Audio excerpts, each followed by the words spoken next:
Damn, I got a lot on my mind. Shit. Yeah, people, narcissists, whatever. People love teasing me about funerals because they know that that's my weak point. They know that that's my weak spot. My kids, funerals, rape, my PTSD. I just remember some other instances. Like that boy Matthew that Candy calls that situation. No, when I was 14, that boy raped me. He was borderline 18. I'm 14.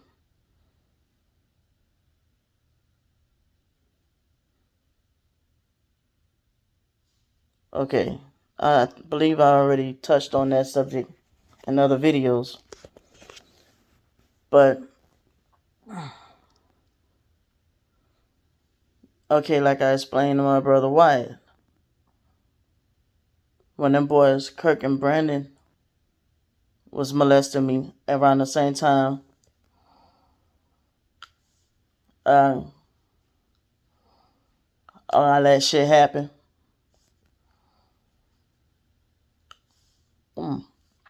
She let them boys come back for another 2 years, and they was still molesting me.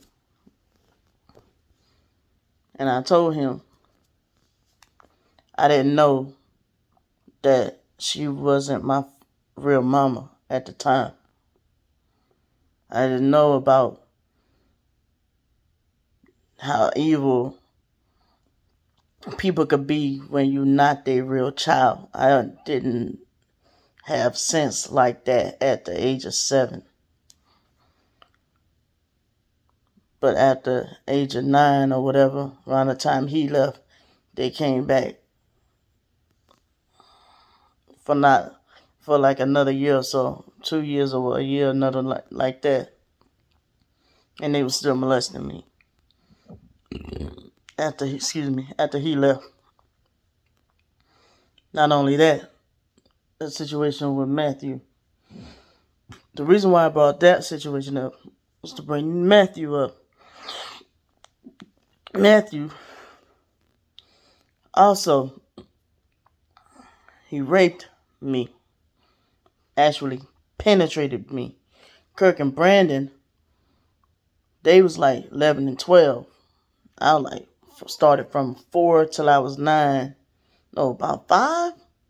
About 5-ish till I was age 9. And Candy also in the mix was touching me. Kirk and Brandon was touching me. Kirk and Brandon was actually putting me in a closet and making me do oral and shit on them. But that's not my point. Yeah, it's kind of humiliating. That's why every man I was ever with, I let them know up fucking front, I don't fucking do oral. Okay, so my foster mama, after Matthew got out of jail, after she humiliated me to the whole, in front of the whole family, talking about blamed that, saying that last night my mama could talk. I had to be stuck up in a police station all because you decided to want to get raped. My mama died alone and by herself all because of you. And shit like that. All that shit to humiliate me and instill all that guilt inside of me. All because you wanted to get raped. You wanted to get raped. How somebody want to get raped, first of all? Second of all, why this bitch let Matthew come back after he got out of jail to come visit? Had everybody around Mardi Gras to pick up fucking cans, to collect cans for candy. To collect cans for candy. Because Candy was collecting cans to get money. So my foster, and to pick up trash to clean up after the Mardi Gras parade. So there was a shitload of cemeteries around where we was living at in my foster. That's probably why all that crazy shit been happening where we grew up at. Damn.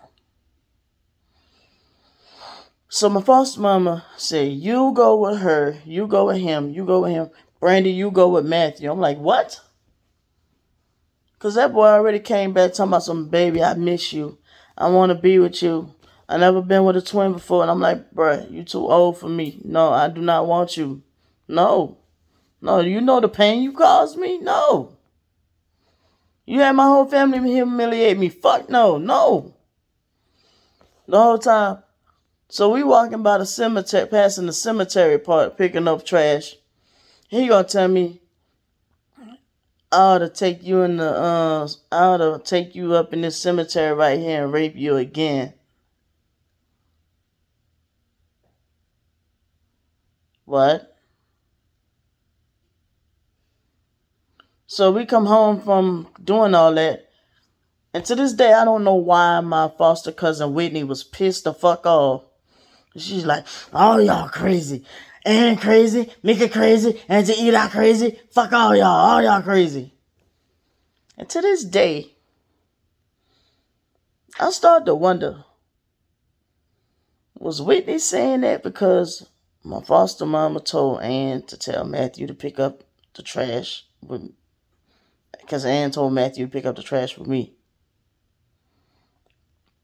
And then sometimes, like my husband called himself dropping me off at a gravesite a couple of times and then taking off, leaving me, and then driving back a little while later laughing, thinking it's funny.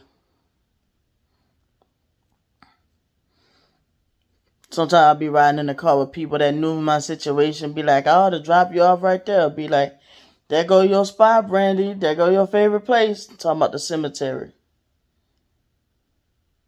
Thank you.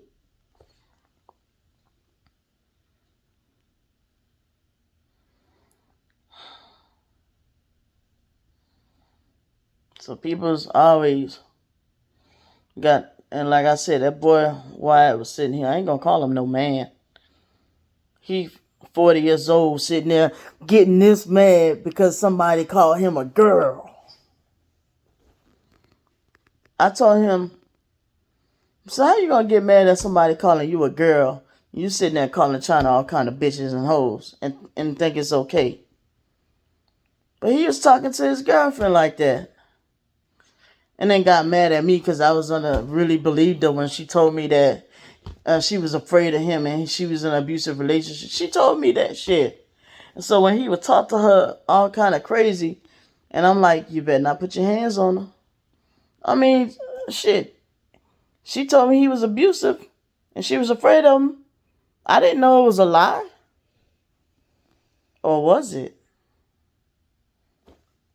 That's between them two. Fuck that girl. He should have knocked her damn head off. The life she put me through. But yeah, everybody wanna tease me about funerals and tease me about rape. Sometimes it just made me want to kill myself.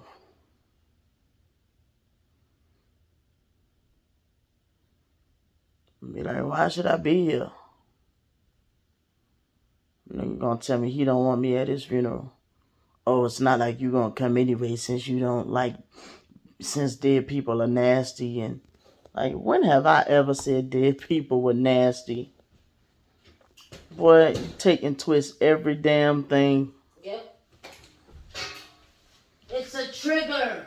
Yeah, just like him, scared to fucking go outside. But no, he gonna get mad with me because he had me sitting there. Me paying him. That's where my fucking stimulus money went. I'm sitting here paying for him Ubers back and forth over to my other brother house. You know how much that shit costed? And then back and forth. And then one of them tried to get to him and yeah, I got fucked out of that money that time because they acted like they couldn't find him. He didn't even pay you back for that shit. No, he ain't pay me back for none of them Uber trips. Nope. He like to go in style. Can you get an Uber to come and get me from the bus station? Yeah, I was paying for that boy Uber trips back and forth here. And he was using you left and right. I'm like, bro, Yeah, because I'm limited. Like, people don't believe me when I tell them I'm disabled. That's why China gotta take like the dog out because even though she's small, she's pretty strong for a small dog. When I try to take her, it's quite a distance, right? So when I'm trying to use my walker, she gets tangled in my walker. Like the leash gets tangled in my walker. When I try to use my cane, my back still lock up. Like, bruh, I got 3 fucking bulging discs in my back from my tailbone. Wait, from my something on down to my tailbone. I have arthritis, and then in my L2 to L3, L2 to L3 is degenerative joint disease. L3 to L4 bulging disc. L4 to L5 bulging disc. L5 to L6 bulging disc. Or is it L3? Wait, is it L4, L5, and L6 bulging disc? Or however that works. I have 3 bulging discs in my back. And I have like, they don't know what's going on with this bulge in my pelvis and then a bulge in my groin. And then or my lower abdomen, whatever that's called. So it's like I got some issues going on. So China takes out the trash, and China has a hernia too. So I be getting on her, telling her don't let the trash get too full before she take it out. But she go to complaining about the trash too heavy. And I'm like, well, stop procrastinating. You know what I'm saying? Like, I do the heavy shit. Like, I do the driving. I make sure all the bills are paid. You know what I'm saying? Like, even if she give me the money, I make sure the money go where it need to go. And then I pay my majority of the bills. I pay the majority of the bills. Majority. I ain't gonna. But still. I make sure the groceries is what we need to suffice us for the month. That's nutritional or whatever like that. Because you let China buy the groceries, she gonna, goddamn it, it's gonna be chips and soda for for the whole month. And it's only gonna last us for a week. I tried that shit once though, like when we first met, and I was like, this not gonna work. So that's the thing. The dog, I made sure she got treats, the treat things for her dental thing, treats, dog food. Even when she goddamn piss out her damn bed, I sacrifice. I be like, fuck it. I buy her another bed. I done bought her about fucking 6 or 7 goddamn beds. She pee in a bed, I buy her another bed. You know what I'm saying? And see, look, Pippa, she chilling. Look, I done put all his stuff over there. Pippa chilling. It's quiet. Hey, Pinky Pippa. But when he's here, it's noise, noise, noise. And China was talking about that. But see, he start to riling her up. The dog gotta go. I ain't gonna say the word because she gonna. But yeah, he'll be like, trying to trigger her around this time of night. But then turn around and scare you about going outside. But back to what I was saying, just like he have his fears about being outside at night, he have fears about being getting shot, or getting killed, being outside at a whatever. Oh, you said the word. Shit. You said the fucking word. Don't say it. Shh. At a certain time, or whatever, he have extreme fear of getting shot. So, I don't throw that in his face. I don't throw his PTSD fears in his face. Right. And when he was here, and like I said, I was one of the ones in the family that didn't throw his drug habit or anything in his face. Because I know that what people go through when they turn to that life or whatever like that. But now I also see the other side of the fence of the harm that it caused loved ones. Even when you get off that stuff. Somebody was talking about that on Facebook the other day. Even when people come off it. She looking for him. Even when people come off of it. it's still, you don't never come back right when you know. But he was like that before. You know what I'm saying? He was even spreading rumors saying that the other brother was doing drugs. Mark. So I'm like, okay. That boy told so much of everybody business like a girl. But I don't be fucking. Well, I guess I did today out of anger. Um,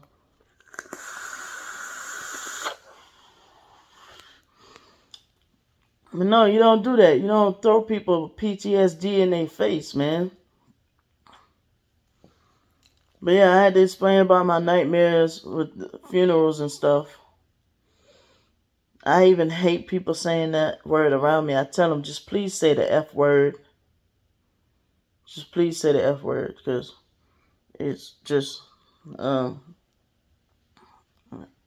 it just sounds, like it makes my skin crawl. Like, I can't explain it. Like, I don't know. People have PTSD about war. People have PTSD about, I mean, come on, man. There are people that was in the military that have PTSD about death, too. And yes, I was in the military. My PTSD is about death. Theirs about war and about killing people and seeing death. But mine is slightly different. It's about funerals. That's still death. I have PTSD about firecrackers.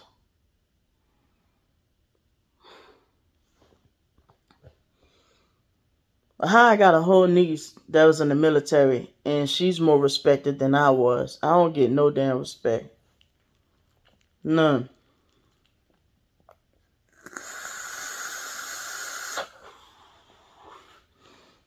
And I think I remember, but I was the one that explained to Candy though all the shit that some of the shit that she talk about.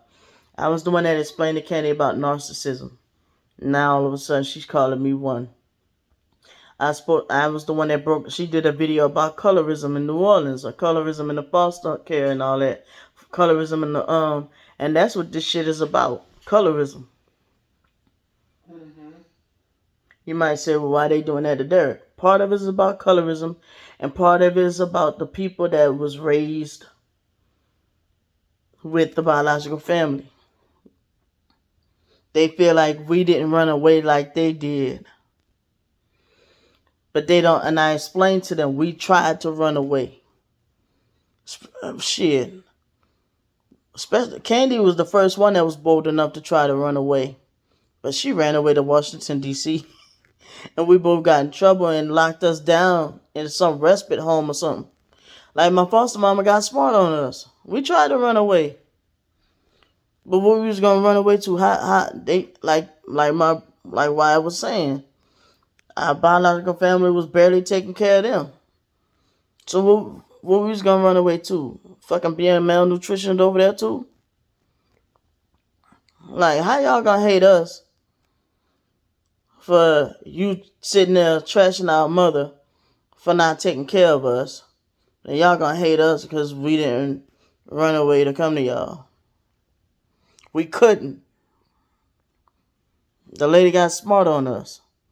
I tried to run away and my fucking foster mama put a fucking kidnapping charge on my ex-girlfriend and her mama when I was 17.